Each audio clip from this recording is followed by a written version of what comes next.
Welcome back, it's me, Amanda May. Thank you so much for watching today. Today I will be sharing with you guys how I do my journal project. I don't know if you got a chance to watch my how to journal video or my journal project marathon video, but if you haven't, please do check them out. I will link them for you. They will help this video make more sense, maybe. In this video, I will be walking you through my process of how I study my journals in what I call my journal project. My best friend Sandy can't tell it apart from journaling, and I have to explain, they're two different things. Journaling, at least what I do, is recording my quiet time with God, writing out daily prayers, doing concerns, writing down anything God reveals to me, sermon notes, etc. Whereas my journal project is me studying my old journals with the intent or goal to pull out all of God's words to me and record them in a separate God's Words journal. Oops. Yeah, here we go. God's Words journal. Now, if you've been following along with me in my video journey, you will know that I reference my journal project quite a bit. So today I will be walking you through exactly what it is I do so that if you ever feel so inclined, you can perhaps implement my methods into your own life and journaling process. If perhaps you started journaling when I posted my How to Journal video back in February, and now you may have a lot of new word from God and you may be wondering what to do with it. So today I will tell you what to do with it, or at least what I do. Note, these are tools, not rules. Nose itches. Let us begin. You ready? Let's go. How I do my journal project. Number 1, select a year to work on. Usually it's whatever God tells me to. It's whatever year God tells me. I started studying my journals in 2010. I knew I had a ton of God's words already, but I just didn't know what He said. I started with When My Promise came back in college, I think. That was in November 2005. So I started there and went through 2008. Then later I worked on 2009. Still much later, after I studied high school and college, then I studied 2010. That thing took me years. So I don't necessarily study them in order, and you don't have to either.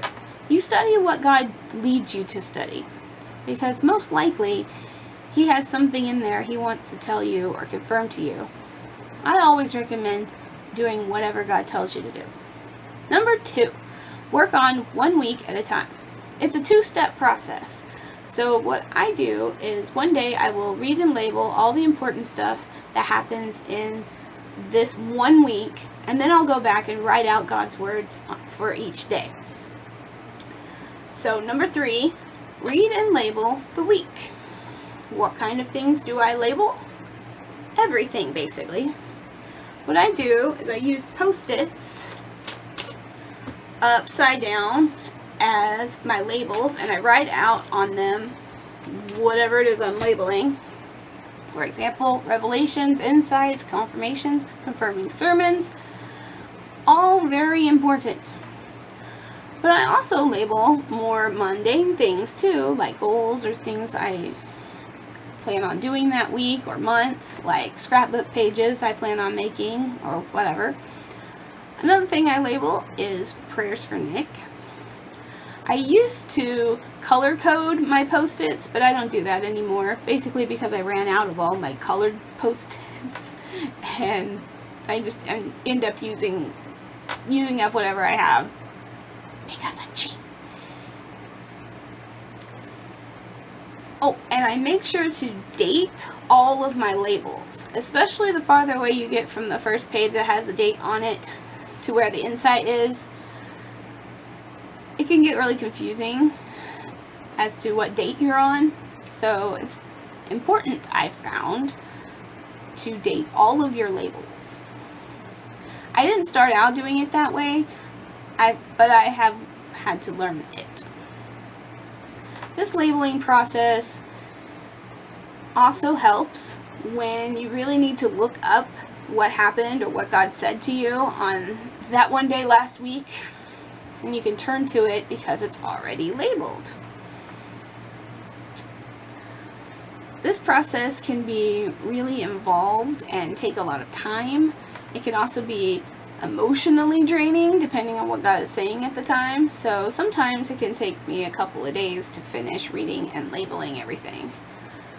And lately I've taken on the task of reading and labeling as its own separate thing. So I'll read and label one whole year first and then go back and write God's words.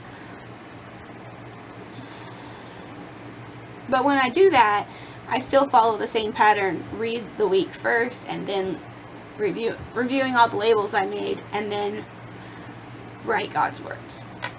So number 4, set aside time to sit down and write out God's words every day. Why every day? Because contrary to popular belief, routine is good. It's important. I think routine has gotten a bad rap in the Christian community. There are lots of preachers who say, don't just go through the motions.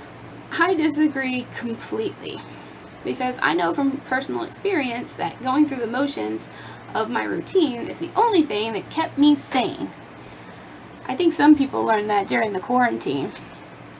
And Sandy will tell you, you don't want to see me when I don't do my journal project. Yikes.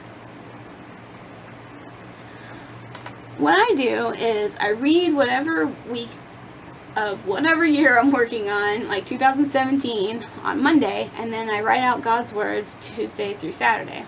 Then on Sundays, I read and label the previous week of the current year, like 2022. You got it? Anyway, number 5, write down all the important God's words and revelations. This is where I write really way too much, but that's okay. I'd rather write way too much than not enough. I didn't start out that way, though. My original idea was to separate out God's words from me and my voice so that I could see more clearly what God was saying to me. So the goal was to basically write a one-sided conversation only in God's voice. So my very first God's Words journals were rather sparse. But as I grew in my understanding of how God operates within the whole picture of a person's life, not just in direct words, everything became important. Most notable was my high school journals, where I was just copying them over.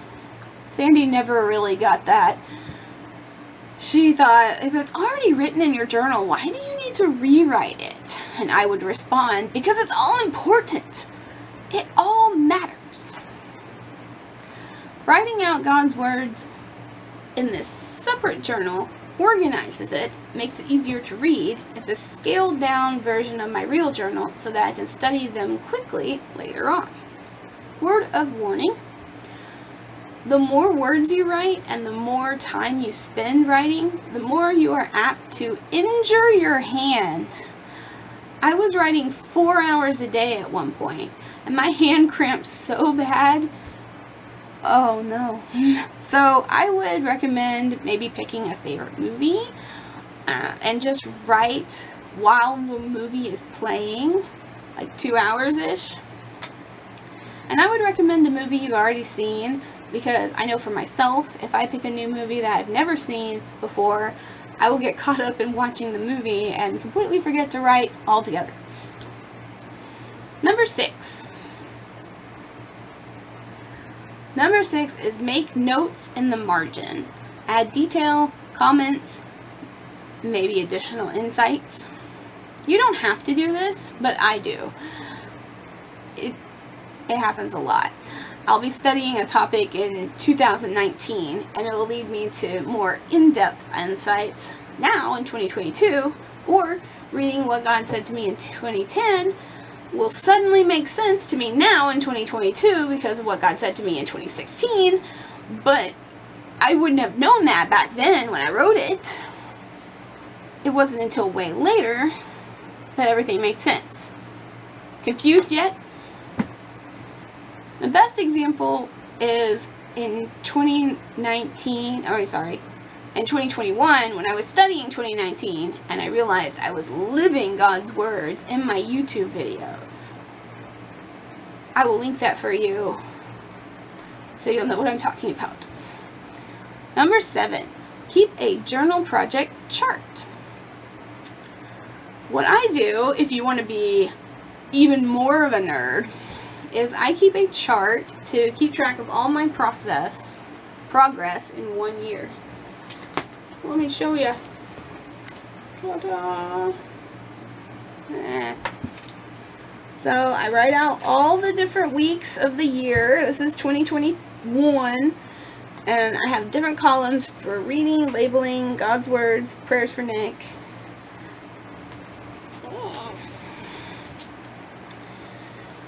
It helps me if I can check things off. Keeps me on track.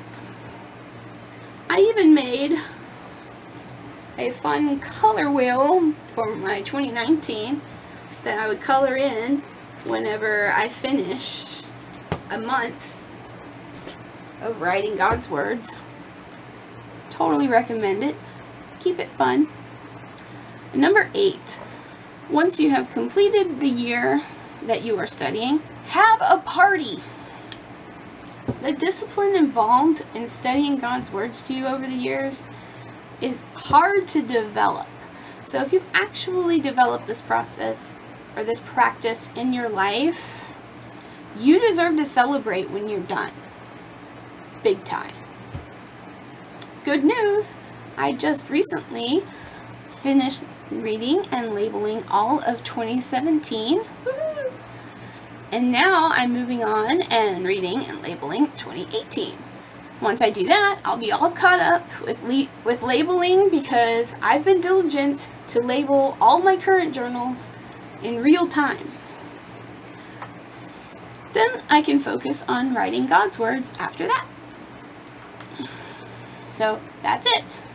I hope you found this video helpful or interesting. If you like it, please give it a thumbs up.